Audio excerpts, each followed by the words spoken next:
On today's episode, I'm going to show you how to make these floral sparkle earrings.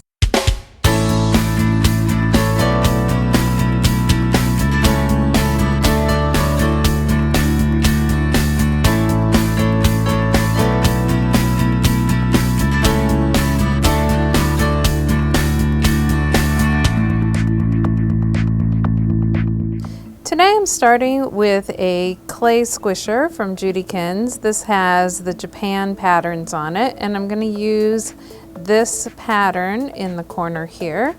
And I'm going to use some of the Judykins Diamond Sparkle embossing powder. So I'm using a brush and actually going to generously cover the clay squisher with the embossing powder. And I'm using this as a release. Oftentimes people use cornstarch as a release for polymer clay or mica powder, but today I'm using embossing powder because I want the sparkle on my clay. So I've covered my pattern, and then I've cut a piece of teal clay about the size of this pattern. I'm going to lay it over like so. And I'm going to lay a piece of deli paper over just to keep it from sticking to the acrylic rod. And I'm going to use an acrylic rod with a fair amount of pressure, and I'm going to roll it over the pattern, the texture, like so. And then I'll remove the deli paper, and I can peel up my textured sheet of clay. And you'll see both the texture and the embossing powder. To form the base for my earrings, I'm going to cut, now that I have a textured sheet, I'm going to get 2 teardrop shapes from the textured sheet of clay. And these are the top of the earrings. And then I'll peel away the excess. And you can save this nice little piece because it's all pretty and sparkly. Use it on something else. And then I also rolled out another sheet. These are both on the 4th thickest setting on my pasta machine. And I'm going to cut 2 more shapes for the base of the earrings. And we'll peel that away. And then what I'm going to do is I'm going to take the plain teardrops and I'm just going to flip them over, just because you get a little bit of feathering because of the shape cutter. And lay those back down onto my work surface, like so. And then I've put a little bit of liquid clay, the Fimo liquid clay, into a container, and I'm just going to dab a tiny bit on there. Clay, when it's raw, it'll stick together on its own, but I find by adding just a little tiny bit, not too much because you don't want it to be slippery, but adding a little bit of liquid clay helps it adhere together better. I'm going to put that on there, and then I'm going to take a 2-inch head pin, and this is going to be so that you can attach your earring finder later, and I'm going to lay that in the middle, like so. And then I'm going to take my textured piece and just lay it right over the top. So I'm sandwiching my head pin in the center. It's a nice way to construct an earring, and that way the loop won't fall out of your earring because it's sandwiched in between, like so. And then I'm going to pick up one and just very gently rub the 2 edges together and kind of smooth the edge up. And then you're going to do the same thing on the other earring. There we go. Now I want to add a silver edge to my earring. So I'm going to use the Judykins paper cord, and to measure my cord, I'm going to use my shape cutter. So I'm going to hold the cord on one end and wrap it around, and then I can just cut the cord with my clippers. Get this out of the way. And then I'm going to pick up one of my earrings. I'm going to hold the cord around the edge, like so. And the nice thing is it'll hold a pretty good teardrop shape. It's just a little stiff, so you gotta hang on to it. And then I've made myself a little ball of clay, which I'm going to flatten a little bit. And I'm gonna wrap that around right at the top to hold the cord in place. Once you have that wrapped, you can then adjust. So I put it down and I just get my cord all the way around the edge so it shows. And then you can adjust the top a little bit so it's a little neater, like so, kind of like a little hat on there, like that. And then I made a little ball of plum clay, which I'm going to put on here as a little decor.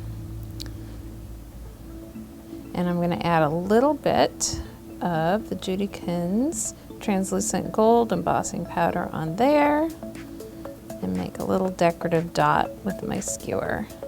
And then I'm going to repeat that with the second earring.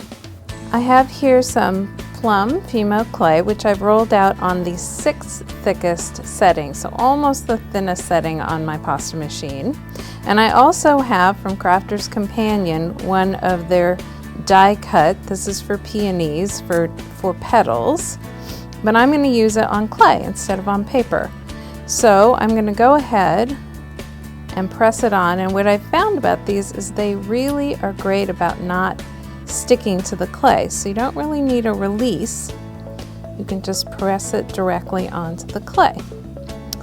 Then I'm going to use the Judykins embossing powder in the translucent gold, and with my fingers I'm just going to tap some onto each of these stripes. Now these are the stripes that show on the petals afterwards, but we want them to be gold once it's baked, because when you bake the clay in the oven with the embossing powder melts onto the clay and it gives you a really nice effect.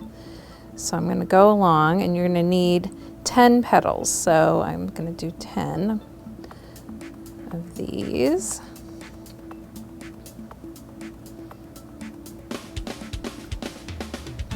I also found that using my fingers works better than using a brush. So once I've got the gold on there, I'm just going to go ahead and lift up the die cut, like so. And then you have the marker for all of your petals. Now I also found that if you roll your clay out on the thinnest setting, you can cut all the way through the clay, but I was worried that that was a little too thin to make the flower petals on earrings, just because if they're going to be worn all the time. So what I do is using this Judykins little X-Acto knife, which is great for little tiny cuts. I just go over each of these like on a pattern piece and recut it. Just make sure it goes all the way through. This Judykins pen knife is great for making little cuts and following along with this pattern. Really enjoy it. I'm going to go ahead and make 5 of these now so I can show you one flower. So I'm going to go ahead and make a flower with these 5 petals. So I pick up each petal and very gently, you can use a skewer if you need a little assistance to push it down, but push it together so that you have a petal and a little bit of a stem.